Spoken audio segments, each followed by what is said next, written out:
Good morning, good afternoon, wherever you are in the world. I'm Chris Whelan, speaking to you now from Chris Whelan Coaching.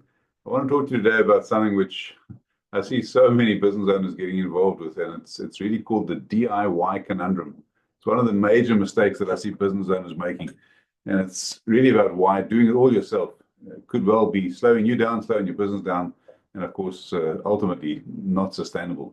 And have you ever thought, if I want something done, I've got to do it myself. If I want something done right, I'd better do it.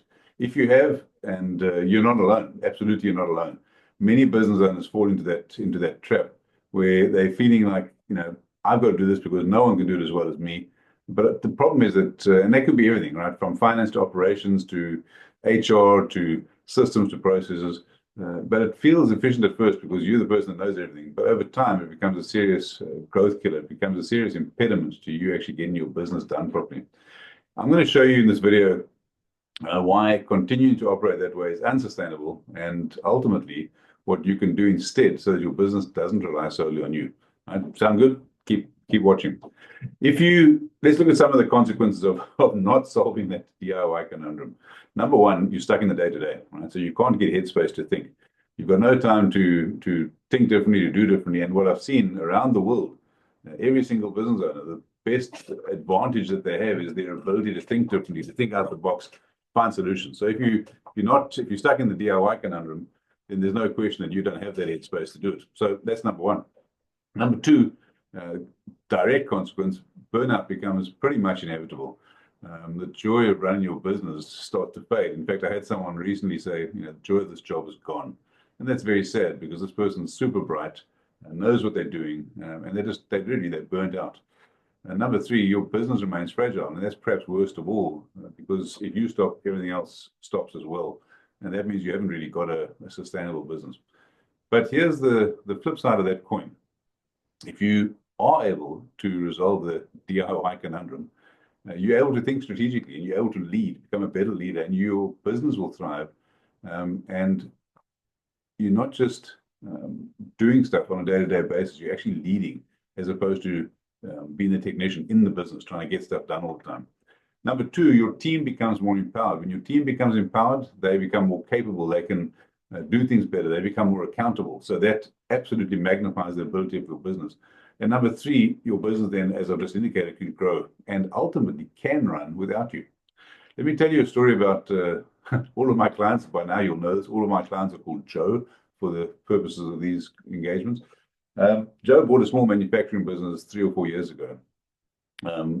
He took it over. He was production manager beforehand, before he became the owner. And when he took over, he continued running everything himself because that's what he did. That's what he knew. He was effectively the technician in the business. Ordering supplies, managing staff, even doing the books at night. And he's good at it, no question of it. The challenge is that when Joe and I started working together, he was doing 60 to 70-hour weeks regularly. That was normal. Missing time with his family, missing time with his wife and kids.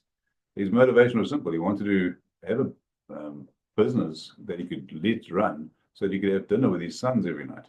Now, we worked on building systems, on delegating with trust, because that's obviously vital. And identifying the high-value tasks that only Joe could do. So understanding what he was good at, what he enjoyed, and what only he could do. Within 90 days, Joe had shaved 10 hours per week off his schedule. Now, that might not sound like a lot. If you're working 60 or 70, you're still working a fair amount of hours. But that's 10 hours. Right? Within 6 months, he was down to 40 to 50 hours a week.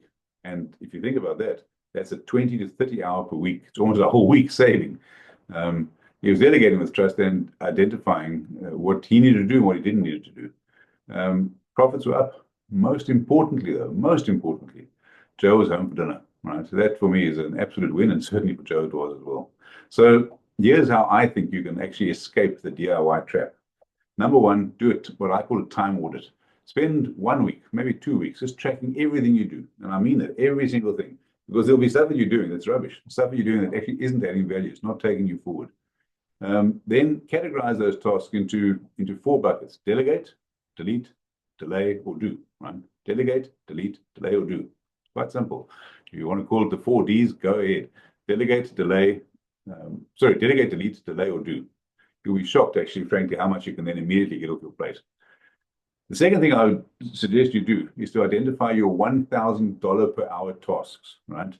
Focus on activities, focus your time on activities that drive the most value. And as a business owner, you'll have $1,000 per hour tasks because one or two decisions that you make will score your business hundreds of thousands of dollars, right? Things like strategy, partnerships, leading your team, and everything else that can be done by other people, delegate it because no one else in your team is likely to be doing the $1,000 per hour tasks, right? So give yourself a nice big hefty number and go after those tasks. Number three, build simple systems. I can't emphasize that enough. Document the recurring tasks, right? This is what I would call systemize the routine and humanize the exceptions, because there is recurring tasks others can do without you once you document them. Even a checklist in a shared folder is a good start. It doesn't have to be bigger than proverbial Ben-Hur, but build simple systems because that'll give you time back in your life, and that's absolutely critical, as I've already articulated.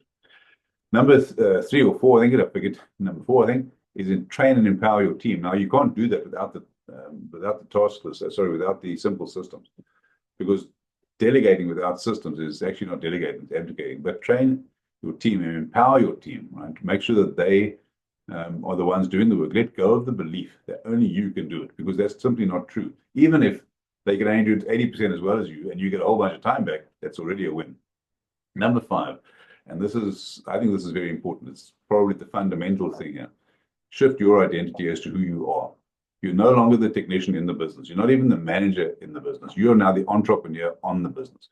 Make sure that you are seeing yourself as the chief executive, not as the technician. And there's nothing wrong with being a technician. I'm not saying there is.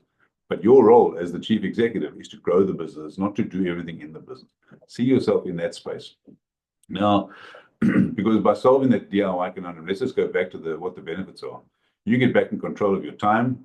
You get your energy, your vision back. You get to spend time with your family. Your team steps up. You increase your profits. And finally, of course, you have a business that can work without you. That becomes sustainable because that is a business. And that, of course, is going right back to where we started. That is the point of being in business in the first place. Now, if any of this resonates with you, I'd be very, very keen to have a quick conversation with you. Grab some time in my diary. There's a link in the description below. Grab some time in my diary. Let's see how we can do this in your business, because there is no question that liberation from the DIY conundrum to building a sustainable business will be good for you, be good for your business, and will be good for your family. Have a fantastic time. All the best and chat soon. Bye-bye.